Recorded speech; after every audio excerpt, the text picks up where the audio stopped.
many non-Muslim senior police officers in different parts, in different cities of India. And one particular in Bombay, he told me, Zakir bhai, Dr. Zakir Naik, I will only be happy if you give talk in Hindi and Urdu. Your talk should be heard by the masses. I didn't speak. Recently, a couple of years back, I started speaking.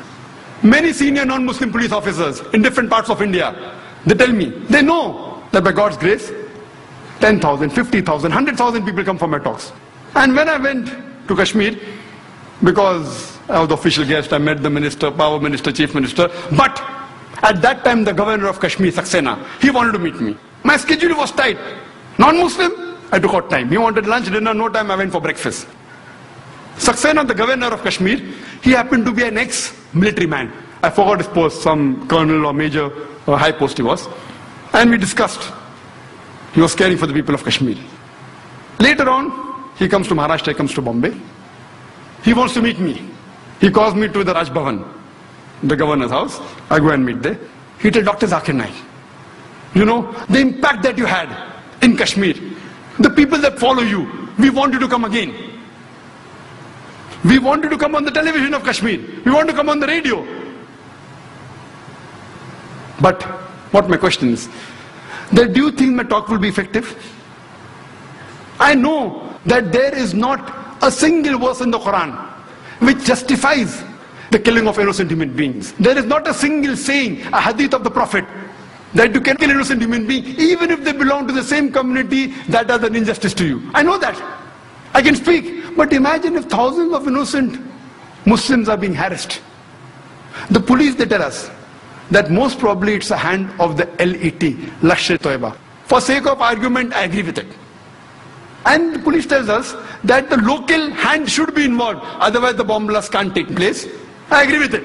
Imagine the Lashkar-e-Toiba, if they're involved, if you interrogate 1,000 innocent human beings, they'll get ready-made recruits. Ready-made. You torture them, ready-made recruits. Isn't the police helping the Lashkar-e-Toiba? I'm sorry, please don't get me wrong.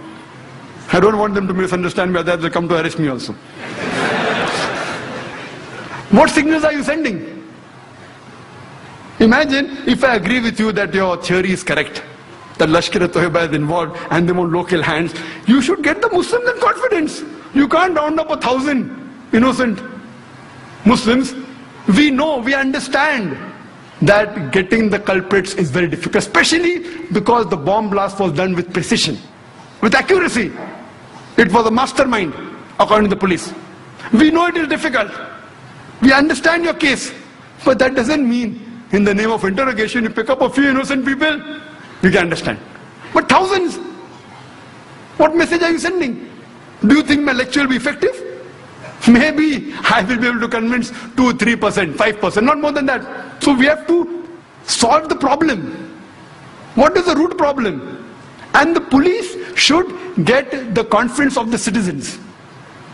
If that is not there, how will they be able to stop terrorism? And if you want respect, you should give respect. There were good policemen also. Many of my friends who are advocates and lawyers, they told me that there were good policemen who helped the people when they were harassed. Some of the policemen had a very good heart. They helped them, they supported them. But generally, oh, you have a beard. Why do you have a beard? Oh, you have trousers above the ankle. Why do you keep it? Wearing a cap. As though it is mentioned in the rule book. A terrorist should have a beard, should have trousers above the ankle and a cap.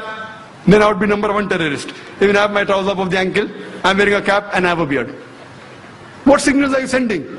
There should be a proper training, a proper understanding of the religion of Islam. That's what William, when he advised, he told the US government that you don't know Islam. George Bush doesn't know Islam at all. It was an article that came yesterday in the midday.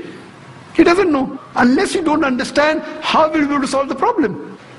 I don't want the police to misunderstand me. When I tell the Muslims that killing innocent people is wrong, though many Muslims disagree with me, Quran condemns it. Our Prophet condemned it. Killing any innocent human being, you can't justify it. I have to speak the truth. At the same time, I even have to speak the truth to the police force. I hope they understand the situation. And according to Julio Ribeiro, he writes an article in Hindustan Times, I think it was the 9th of September. He says that more the unnecessary arrests that are made to get a breakthrough becomes more difficult proportionately. The more unnecessary people you arrest, the chances you get at the real culprit is more difficult. On the 2nd of September 2006, there was a good gesture by the Police Commissioner of Bombay, A.N. Roy.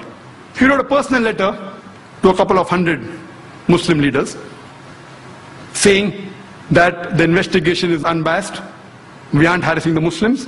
I too received one of these letters. And he said that if there is any query, any questions, we can come and sit across the table. We can talk. It's a good gesture. The letter came recently, just maybe a week back. I only hope it is not a theoretical exercise of public relations. If it's practically implemented, that innocent Muslims should not be harassed. If you really want to get the confidence, you see to it that you get the confidence of the Muslims. And then only you will be really able to catch the culprits. And if you get the culprits, whoever they are, surely they have to be punished. We know the authorities, they tell us that why majority Muslims have been picked up. The argument given was that when we analyze that in Punjab terrorism, majority people arrested, they were Sikh. In Ulfa, in Assam, majority were Hindus. In Tamil Nadu LTT, they were Hindus. So but natural in Bombay, because we think it's linked with Pakistan, Kashmir, it will be Muslims. I agree with you for sake of argument. If a terrorist attack is done in Punjab, the majority people living in Punjab are Sikh. So if majority Sikhs are arrested, it is logical. In Assam, majority are Hindus, so if Hindus are arrested, it is logical. In Tamil Nadu, majority people living are Hindus, so Hindus are arrested, logical. In Bombay, are the majority people living Muslims? The Muslims are in minority. So why are they being picked up in majority?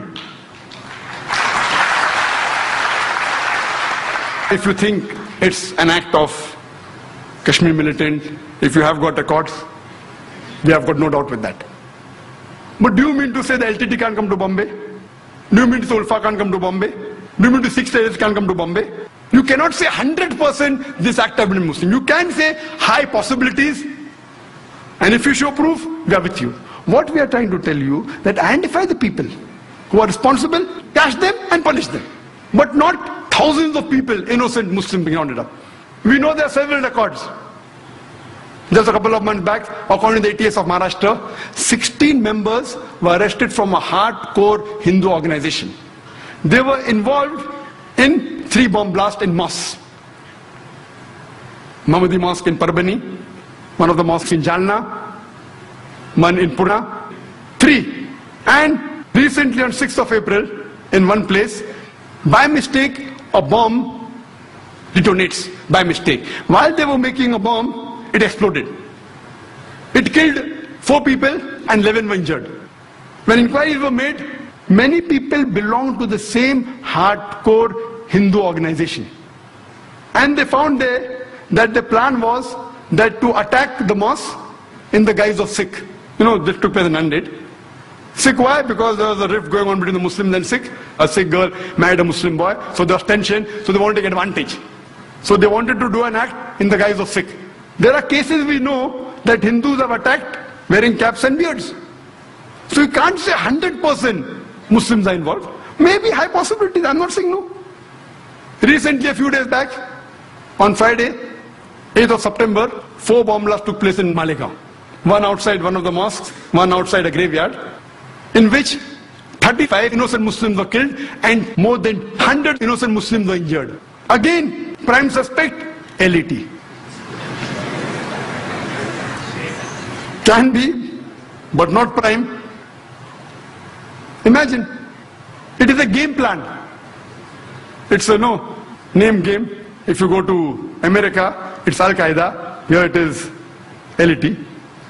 According to an article that came in the DNA on the 6th of September, a person by the name of Joseph, he writes that the foreign experts, they tell that if you involve yourself too much in the blame game, you lose focus and the main culprits are never caught.